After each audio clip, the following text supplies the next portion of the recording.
ఈ పరిశ్రమలు రావడం, పరిశ్రమలే కాకుండా కడప జిల్లా బద్వేల్లోని ఇన్సాఫ్ నగర్, మర్తోమా నగర్, జంగాల కాలనీ, గౌరీశంకర్ నగర్ పేదల కాలనీలో 23 ఏళ్లుగా కనీస వసతులు లేక ప్రజలు ఇబ్బందులు పడుతున్నారని సిపిఐ రెవల్యూషన్ నేత ఎస్ చంద్రశేఖర్ విమర్శించారు.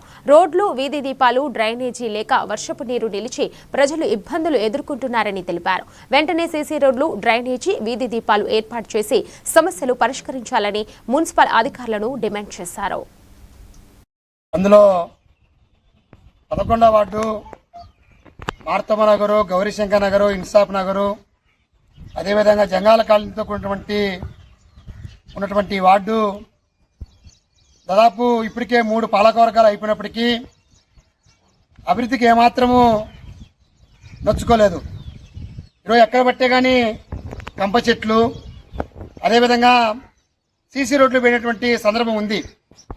గత ప్రభుత్వంలో ఆనాడు ఉన్నటువంటి డాక్టర్ వెంకట సుబ్బయ్య గారు ఎమ్మెల్యేగా ఉన్నప్పుడు మీకు కనపడలేదని చెప్పేసి ఈ సందర్భంగా మేము మున్సిపల్ అధికారులను ప్రశ్నిస్తున్నాం. 22-23 సంవత్సరాలు అవుతున్నప్పటికీ ఇప్పటికీ ఇంటి పనులు కడుతున్నారు, అదేవిధంగా కుళాయి పనులు కడుతున్నారు, కరెంటు విద్యుత్ బిల్లులు చెల్లిస్తున్నారు. ఇలాంటి వారికి ఇంటి పన్నులు ఎన్ఓసి సంబంధం లేకుండా కరెంటు మీటర్లు ఇవ్వాలని చెప్పేసి డిమాండ్ చేస్తున్నాము. ఆ రకమైనటువంటి పద్ధతిలో మీరు చేయకపోతే రేపు మున్సిపాలిటీ ఎన్నికల్లో అధికార పార్టీకి, కూటమి పార్టీకి ప్రజలు బుద్ధి చెప్తారని చెప్పేసి తెలియజేస్తున్నాం. ఈరోజు వేల రూపాయలు ఈ కాలనీలో ఉన్నటువంటి ప్రజలు పన్నులు కడతారు. వీళ్ళు